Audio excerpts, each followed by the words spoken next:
Tonight on KQED Newsroom, the Republican-led Senate acquits President Trump of impeachment charges as the Democratic presidential race heats up. Also, we'll hear from an infectious disease expert and a member of Congress about halting the spread of the coronavirus, which has prompted travel bans and mandatory quarantines in the U.S. and abroad. And a new KQED radio documentary reveals how mental health struggles of motherhood can have tragic consequences. Good evening and welcome to KQED Newsroom. I'm Marisa Lagos. We begin tonight with the conclusion of President Trump's impeachment trial in the Senate. On Wednesday, the Senate voted to acquit President Trump of obstructions of Congress and abuse of power. Mitt Romney was the lone GOP lawmaker to join Democrats in finding him guilty of abuse of power. The next day, President Trump appeared at the White House to celebrate his acquittal and denounced Democrats and the investigations that have dogged his presidency. President Trump also delivered his third State of the Union address on Tuesday night. He claimed credit for the strong economy and vowed to, quote, never let socialism destroy American health care. The issue has taken center stage in the 2020 presidential race. Here to discuss this are Politico senior writer Carla Marinucci and NPR senior editor and correspondent Ron Elving. He joins us by Skype from the nation's capital. Welcome to you both. Ron, let's start with you. We are hearing today that Lieutenant Colonel Alexander Vindman, who and his twin brother are being fired and removed from the White House. He was one of the witnesses called during the impeachment investigation. He provided very damaging testimony against the president. What does this firing tell us about how Trump's going to act moving forward? And could there be any repercussions for the president or his administration? You know, there were two theories on the part of the senators who were voting on impeachment. One was that the president was going to have learned his lesson and that he was going to moderate his behavior. That does not seem to have been borne out by his behavior thus far at the prayer breakfast on Thursday or at his victory lap speech in the East Room, or now today as he has begun, and we don't think he's finished, cleaning out some of the people that he thinks betrayed him in the impeachment proceedings, including Lieutenant Colonel Vindman and his brother, who was actually on staff over in the Senate for some other people, but seems to have lost his job in the same hour. Carla, I mean, it's not just the president that could potentially suffer repercussions. We have senators like Susan Collins from Maine who had said she hoped the president would learn lessons. She is one of a handful of senators that Democrats hope to defeat in November. What do you think this means for them? Look, I think it's going to fire up the Democrats. They are already donating in record amounts to the opposition in all of those cases. Whether you talk about Collins, you talk about Martha McSally. But it's going to keep the Republicans fired up as well. Right. This whole week is an example of the kind of, a rancor and hostility we've seen between the parties that is not going away anytime soon, and it's going to extend probably beyond the next election. I think we've gotten the evidence of that this week. Yeah, it definitely feels like we are already in this election. Ron, I want to bring you back in here. The impeachment vote was on Wednesday. The only person who you could say maybe didn't act in a partisan manner was Utah Senator Mitt Romney. He was the sole Republican vote on that first article of impeachment on abuse of power. Do you think that that in any way robs Trump of this talking point that this was a purely partisan witch hunt? It doesn't seem to have deterred him from using exactly that language. But it does add a note, an asterisk, if you will. Mitt Romney was the first person to vote to remove from office a president of his own party. We've had party lines stepped over in the past in previous impeachments, but always to defend someone, not to remove them. So he does become a unique voice in all the history of impeachments. That's not something we're going to hear from the White House. The White House is, in some senses, trying to ignore him, but has also made some rather direct shots at him hiding behind his religion or using religion as a crutch, because he mentioned his Mormon faith when he gave the speech on the floor, and it was quite an emotional speech about why he felt he had to follow the facts that had been presented to the Senate and vote for the president's removal from office. Carla, do you think there could be any political repercussions for Romney? I mean, obviously, he has a target on his back when it comes to the White House. Look, his own newspapers in Utah have stood up for him, but there's no question about it. There's going to be political repercussions for him and for his state. And that's, I think, got to be of concern to him. The president has already mentioned as such. But I think that he's getting support from Democrats. It's interesting to watch. But it was also interesting to watch the silence that came out of the Senate, people that had known him for years, people who have respected him for years, have not come forward to affirm for him in any way. So I think we're going to see how this plays out. But he's willing to take the heat. He made that clear. Definitely. This week, Ron, we did see the President give his third State of the Union address. We've seen presidents dating back to Ronald Reagan use that as a way to honor Americans who have distinguished themselves. This speech seemed to take it to a new level when it came to both that and some of the sort of reality TV sort of vibe to it, the rancor, the partisanship. What was the reaction like to it in D.C.? Well, we haven't stopped talking about it, even with everything else that we have to talk about. People are still talking about Trump snubbing Speaker Pelosi by not taking her hand when she stretched it out to greet him when he arrived. And of course, then she dropped the usual honorific way in which the president is introduced and just said, "I present the president."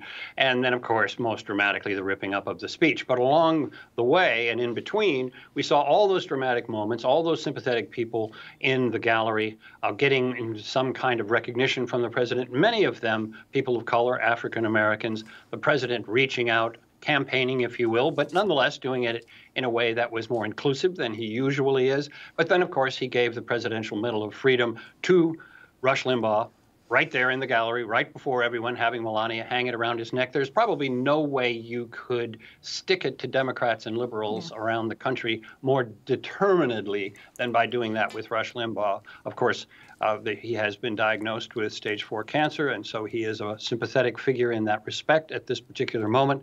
Nonetheless, it was not a cheer that went up from both sides of the aisle. Definitely not. And Carla, obviously Nancy Pelosi had the last word there with that ripping of the speech. But I want to move on to the Democratic presidential race because, of course, we did have the Iowa caucuses this week. That's right. We may never really know the full sort of outcome of those, given the debacle there. But we've seen both Pete Buttigieg and Bernie Sanders declare victory. Let's call it a dual victory for our purposes. That's right. What does the strength of those two very different candidates tell you about where this race is right now? I mean, right now, I think that the shock there was the performance of Joe Biden, and that has opened up a moderate lane that obviously Pete Buttigieg has taken going into New Hampshire. And we're going to look at how this plays out in California as well. This opens up also an opportunity, I think, for Michael Bloomberg. He is absolutely looking at wrangling those moderate voters, and he's playing big time in California. He had the state all to himself while they were playing in Iowa and New Hampshire. So I think the Buttigieg-Bernie debate is going to get more and more heated. And as it comes into California, people are already voting here, 15 million. Right. Ballots went out this week, more votes than in the first 4 states combined. So this is going to be a place where they're going to throw down, and we're going to see how those moderate and progressive lanes work out. Ron, I mean, as Carla said, people are already voting in California. We have New Hampshire, South Carolina, Nevada still to come. Where do you think things stand for people like Joe Biden and Elizabeth Warren, who looked so strong just a few months ago? Yes, they both seem to be in the front rank of these candidates, but now both of their candidacies are to some degree in question, maybe even on life support. Joe Biden needs to have a stronger showing in New Hampshire than the polls are indicating he will have. If he doesn't, it'll be tough for him to bounce back in Nevada and even in South Carolina, which has been his firewall because of his popularity with African-American voters who are dominant in that Democratic primary. So it's very tough for Biden, and it may be his last chance in the next 2 weeks to get back on the winning side, and it looks like a really heavy lift. Elizabeth Warren may benefit to some degree by people stepping back and saying Bernie Sanders is too socialist, too frankly, admittedly, gladly, embracingly socialist for the larger American public or even for the larger Democratic voting public. So she still has a lane to run in, but she has to recover that momentum. As you've noted, she's lost. Carla, quickly, you mentioned Michael Bloomberg. He has skipped these early states, betting on California. How's he looking? Absolutely. Up and down California, his events have been filled with people. The money is there. It's huge. 300 people he's hired on, 20 offices in the state. He has got a ton of endorsements here, so he is going to be very aggressive and someone to watch in California. All right. Carla Marinucci of Politico, Ron Elving, NPR, thank you both so much. Thank you. Thank you. Concern mounts over containing the coronavirus epidemic. The illness has been found in more than 24 countries, infecting more than 31,000 people. Most of the confirmed cases are in China, the epicenter of the outbreak, where more than 600 people have died from it. Here in the U.S., there are 12 confirmed cases, including 4 in the Bay Area. Last week, health officials declared a public health emergency and announced drastic measures to contain its spread, including barring entry to non-U.S. citizens who recently traveled to China. Joining me by Skype from Washington, D.C. is California Congressman and physician Bera. Congressman, thanks for joining us. Glad to be on. Thanks for having me. So as I mentioned, you are both a doctor and a lawmaker. You oversaw a hearing this week on this epidemic. Can you talk about how you want to be communicating to the public in terms of being vigilant and aware versus not causing panic? Sure. I think it's important for our public to understand that while there's a risk, right now the relative risk to Americans is pretty low. In addition, we're being very vigilant here. So, our CDC has personnel working with hospitals around the country, making sure they've got the latest information. Our public health professionals are doing routine screening as travelers return and folks show up with symptoms. So we're doing a great job. That said, this is rapidly evolving. Yeah, I mean, a week ago we saw the Trump administration implement what some people saw as sort of hasty travel restrictions around banning non-U.S. citizens who are returning from China, quarantining people who are American citizens who are coming from the region where the outbreak began. What's your sense on whether that was rolled out properly and how effective it is? I think it caught a lot of public health officials like myself and even the administration's own public health officials off guard. One of the things that came out of our hearing this week was travel bans like that are not going to be very effective. In essence, you still have a lot of goods and services and planes arriving from China.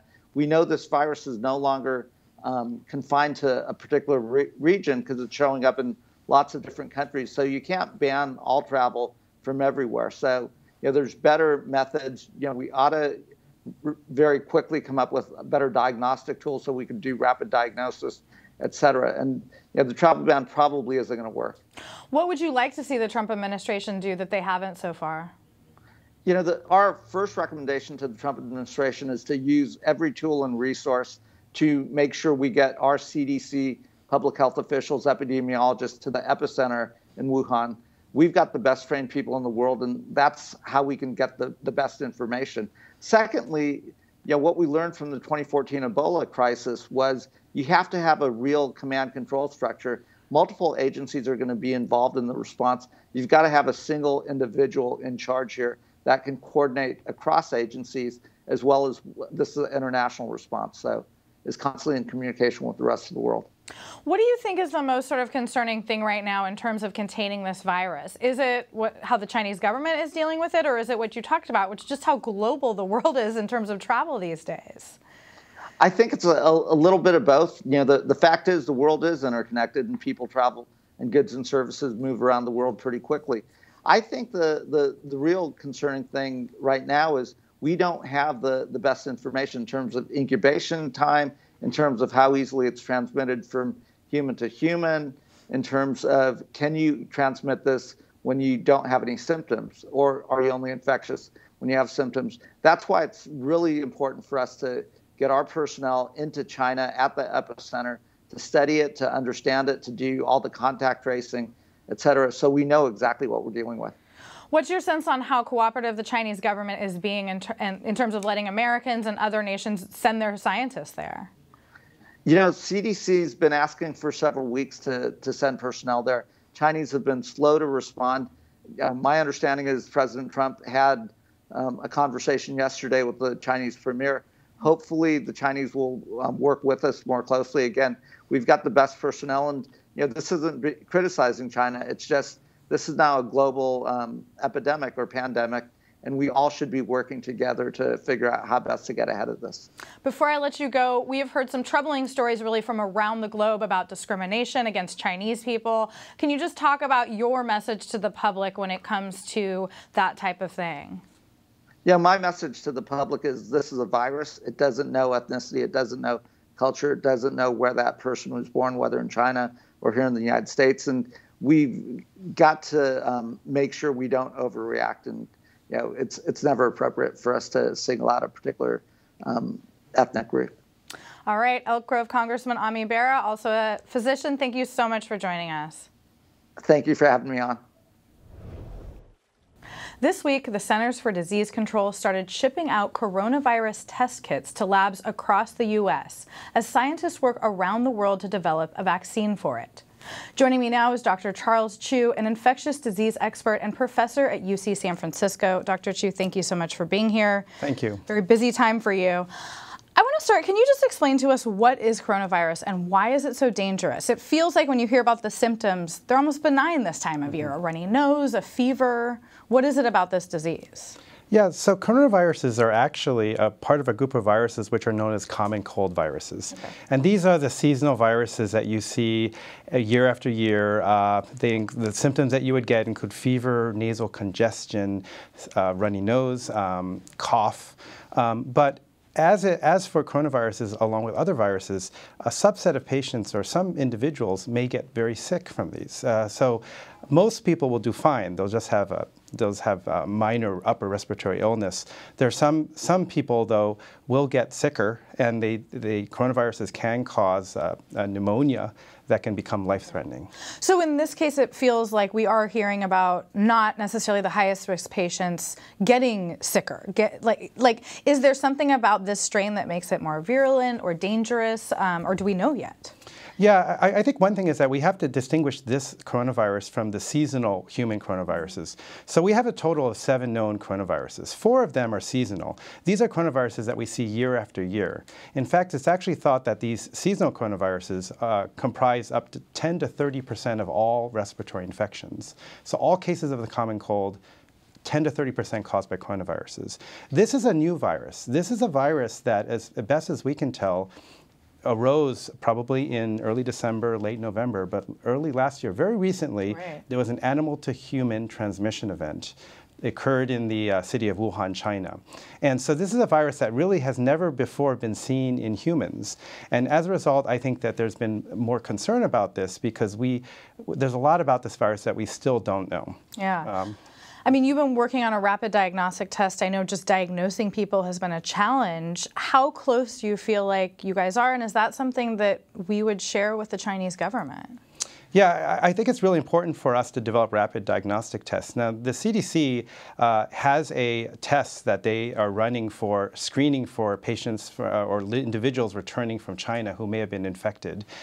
So this is a test that typically if you have a patient or if you have an individual who may have symptoms, may have been returning traveler who may have been infected, the sample gets sent, which is usually a nasal swab. You usually take a swab from your nose. The sample gets sent to the CDC. You get an answer in about 24 hours, within a day.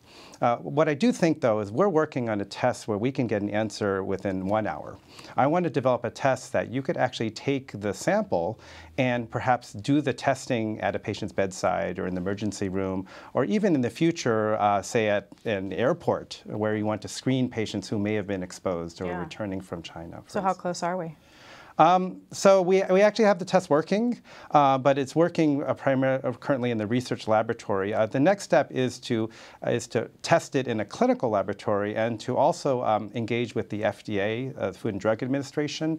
The FDA approves all of these diagnostic tests, but they do have a fast-track pathway, especially for urgent public health care needs, such as diagnostics for this new coronavirus. What about a vaccine? I know that's something that's also being worked on.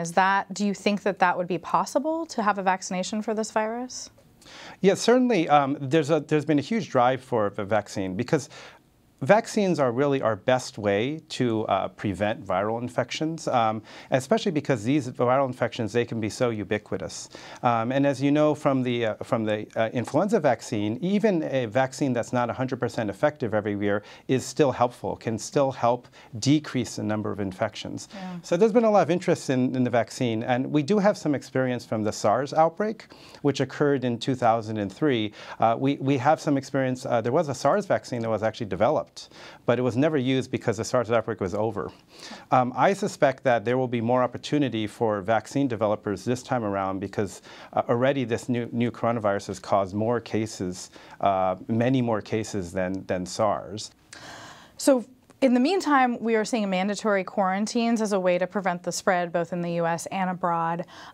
Do you see these types of quarantines as an effective way of halting the spread of this disease at this point? The short answer is it's unclear. Okay. We don't know whether or not the quarantines that, for instance, that China is placing on extensive quarantines across, they've closed, for instance, the entire city of Wuhan. There's extensive quarantines that prevent travel to and from different locations. It's unclear whether or not quarantines are going to be able to stop an outbreak like this. I think we'll probably know in a few weeks, but there has been kind of a hit or miss issues with quarantines, and namely, once you put a quarantine in place and you prevent travel, you also prevent kind of the badly needed medical supplies, resources that you might need to actually address the outbreak and prevent it from spreading any further. So it remains to be seen. It really is a double-edged sword. All right, Dr. Charles Chu of UCSF, thank you so much. Thank you. A new KQED radio documentary explores the tragic story of Carol Coronado. In May 2014, she killed her 3 daughters, ranging in age from 3 months to 2 years old. During the trial, her lawyers argued that she suffered from postpartum psychosis, a rare medical condition that can sometimes lead to deadly violence. The case highlights how the legal system in most of the U.S. hasn't caught up with the medical science. While a recent law passed in California now requires screening of new moms for postpartum mental illness. Joining me now is the producer and reporter of this story, KQED health correspondent April Domboski. April, thank you for coming in. Thanks for having me. So your story documents this heartbreaking story. Tell us a little bit about Carol Coronado and her husband, Rudy. You know, they were really a normal couple. They met in a donut shop in Carson. They both loved the Dodgers. They fell for each other pretty quickly. They got married and had kids pretty quickly after that, 3 daughters in less than 3 years. Wow. Carol is now serving a life sentence in prison. You talked to her several times during your reporting at that prison in Chowchilla. Tell us if you think she understands to this day really what happened. I think in some ways it's still a mystery even to her. You know, the doctors believe she had postpartum psychosis, and what's common with a psychotic experience is that your brain isn't really working. And so, you know, your thoughts aren't forming A, B, C, D. It's A, G, D, M. And so your memories it can be really hard to form memories in that way. And so for Carol says she doesn't remember anything from that day. So it could be because of what happened. She was in this psychotic state. But also, you know, Carol seems to me also quite detached from what happened, and that can be pretty common with a very traumatic experience, which for her this clearly was. She loved her children, she loved being a mom, so this is extremely difficult for her. So does she understand that they're deceased even? I think she does. She rationally knows that that's true, but sometimes I talk to her, she still talks about them in the present tense. Wow. I think people are becoming more familiar with postpartum depression. As I mentioned, there's been legislation passed to actually screen for that. Talk about the difference between that and postpartum psychosis. Are they related? They're related in the sense that they both occur after childbirth. They, you know, doctors believe they're caused by hormonal changes related to childbirth, but they are 2 different conditions. So postpartum depression is more common. About 1 out of 5 women will experience that. Postpartum psychosis is more like 1 out of 500. Okay. Which is still not that unusual. And doctors, you know, some doctors actually think it's an undercount because of the symptoms. You know, the symptoms are not like classic psychosis with hallucinations or paranoia. In postpartum women, it's more confusion, these disorganized thoughts that I was talking about. And so, and because the symptoms can wax and wane, doctors sometimes miss it. Right, and family members. I mean, this story really Absolutely. details that there were some signs. How widespread is actual violence? So the violence is really rare. It's important to know that postpartum psychosis and depression, they're both treatable. So with medications and therapy, it will go away. But if left untreated, it can become very severe very quickly. And what happens is that, you know, a lot of moms might feel at some point or another like they're a bad mom. But Or overwhelmed. Yeah. But if you're psychotic and delusional, then that delusion becomes a fixed belief. And so some of these moms actually truly believe they're a bad mom, they'd be better off dead. And then sometimes that extends to, well, maybe my kids will be better off with me in heaven. Wow, so heartbreaking. I know you worked hard to analyze state prison records and found that there's likely more than 100 women in state prisons serving sentences for killing their children, the vast majority of them in the first few years after those kids were born. Talk about why they're in prison and how state law defines insanity and murder in California. So insanity is a legal term. And the definition that we use in California was written in 1843, and it says that a person is insane if they can't tell the difference between right and wrong. But our understanding of postpartum mental illness is, you know, much more recent than that. And a lot of doctors, as I said, you know, don't always recognize the symptoms of postpartum psychosis. It's only become mandatory to screen for it in the last couple of years. And so, you know, the law doesn't fully capture, you know, the understanding that we now have of some of these conditions. And so it still gets filtered through this, you know, sort of moral test, right and wrong. In Carol's case, was she even allowed to introduce that evidence in her trial? She couldn't. She did. She did present evidence of postpartum psychosis, but you know the law is so narrowed the way it's written that there isn't a lot of latitude for how judges can interpret that. So other countries do treat this differently.